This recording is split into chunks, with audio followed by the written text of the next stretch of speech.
అమరావతిలో సీఎస్సీ కార్యాలయ నిర్మాణానికి అనుమతులు. పత్తి కొనుగోళ్ల విషయంలో సీసీఐపై చంద్రబాబు అసహనం. రామచంద్రాపురం రెవెన్యూ డివిజన్ కేంద్రం మార్పుపై క్లారిటీ. హైదరాబాద్ లో మరోసారి ఈడీ సోదాలు. ఇలాంటి వార్తలన్నీ 30 సెకండ్స్ ఫుల్ న్యూస్ లో చూసేద్దాం.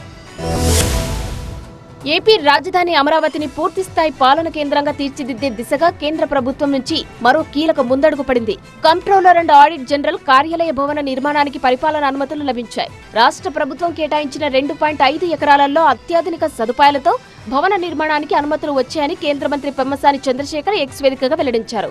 అమరావతిని శక్తివంతమైన పూర్తిస్థాయి పాలన కేంద్రంగా తీర్చిదిద్దే దశలో ఇదో దృఢమైన అడుగని తెలిపారు. తాను చేసిన విజ్ఞప్తి మేరకు అమరావతిలో కాగ్ నూతన కార్యాలయ నిర్మాణానికి పరిపాలన అనుమతులు మంజూరు చేసినట్లు తెలిపారు. ధాన్యం, పత్తి, మిర్చి సహా వాణిజ్య పంటల కొనుగోళ్లపై అధికారులతో సమీక్ష నిర్వహించిన సీఎం చంద్రబాబు ధాన్యం కొనుగోళ్లలో రైతులకు ఎలాంటి ఇబ్బందులు తలెత్తకుండా చూడాలని ఆదేశించారు. ఎన్డీఏ ప్రజాప్రతినిధులంతా కొనుగోలు కేంద్రాలను సందర్శించి రైతులకు భరోసా ఇవ్వాలని సూచించారు. రాష్ట్రంలో పత్తి కొనుగోళ్లలో సీసీఐ వ్యవహరిస్తున్న తీరుపై చంద్రబాబు తీవ్ర అసహనం వ్యక్తం చేశారు. కపాస్ కిసాన్ యాప్ ద్వారా స్లాట్ల కేటాయింపులో ఎదురవుతున్న సాంకేతిక సమస్యలను తక్షణమే పరిష్కరించాలని సీసీఐ అధికారులను ఆదేశించారు. రైతుల నుంచి పత్తి కొనుగోలు చేసే విషయంలో అనవసర ఇబ్బందులు సృష్టించవద్దని హెచ్చరించారు. రామచంద్రాపురం రెవెన్యూ డివిజన్ కేంద్రం మార్పుపై స్థానికంగా నెలకొన్న ఆందోళనలకు తెరపడింది. రెవెన్యూ డివిజన్ కార్యాలయం రామచంద్రాపురం కేంద్రంగానే కొనసాగుతుందని సీఎం చంద్రబాబు స్పష్టమైన హామీ ఇచ్చినట్లు మంత్రి సుభాష్ వెల్లడించారు. అమరావతిలో ముఖ్యమంత్రితో సమావేశమైన మంత్రి సుభాష్ నియోజకవర్గ ప్రజల ఆందోళనను చంద్రబాబు దృష్టికి తీసుకెళ్లారు. ముఖ్యమంత్రితో సమావేశం అనంతరం రామచంద్రాపురం కేంద్ర మార్పుపై ఉన్నత స్థాయిలో ఎలాంటి నిర్ణయం తీసుకోలేదని, నియోజకవర్గ ప్రజలు ఈ విషయంలో అనవసరంగా ఆందోళన చెందవద్దని కోరారు. కార్యాలయం ఇతర ప్రాంతాలకు తరలిపోతాయనే అపోహాలు, వదంతులు ఏవైనా ఉంటే వాటిని నమ్మవద్దని మంత్రి ప్రజలకు సూచించారు.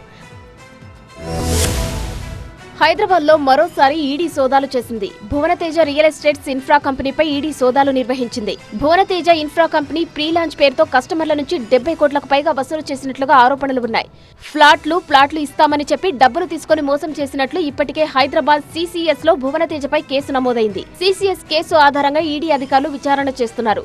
కంపెనీ ఎండీ సుబ్రహ్మణ్యంతో పాటు పలువురు ఇళ్లలో సోదాలు చేశారు. సూరారంలో మార్కెటింగ్ డైరెక్టర్ బీబీ గుప్తా ఇంట్లోనూ ఈడీ అధికారులు సోదాలు నిర్వహించారు. ఇంట్లో విలువైన డాక్యుమెంట్ స్వాధీనం చేసుకున్నారు. మహారాష్ట్ర నాగ్పూర్లో కలకలం సృష్టించిన చిరుతకు అటవీ అధికారులు మత్తిమందు ఇచ్చి బోన్లో బంధించారు. చిరుతను పట్టుకోవడానికి 3 గంటల పాటు ఆపరేషన్ నిర్వహించారు. అనంతరం చిరుతను ట్రాన్సిట్ ట్రీట్మెంట్ కేంద్రానికి తరలించారు. శివనగర్ ప్రాంతంలో జనావాసాల్లోకి చిరుత రావడంతో స్థానికులు భయాందోళనకు గురయ్యారు. దాన్ని అక్కడి నుంచి తరిమేసేందుకు ప్రయత్నించగా వారిపై దాడికి దిగింది. దీంతో 7 గాయపడ్డారు. వెంటనే అటవీశాఖ అధికారులకు సమాచారం అందించారు స్థానికులు. పారిపోయేందుకు ప్రయత్నించిన చిరుతకు అటవీశాఖ అధికారులు మత్తుమందు ఇవ్వడంతో కాసేపు శ్రమించి చివరకు భవనంపైకి చేరగానే అధికారులు బంధించారు. హైట్నగర్ కల్వంచ ప్రాంతంలోని మైనార్టీ రెసిడెన్షియల్ హాస్టల్ ముందు విద్యార్థుల తల్లిదండ్రులు ఆందోళన చేపట్టారు.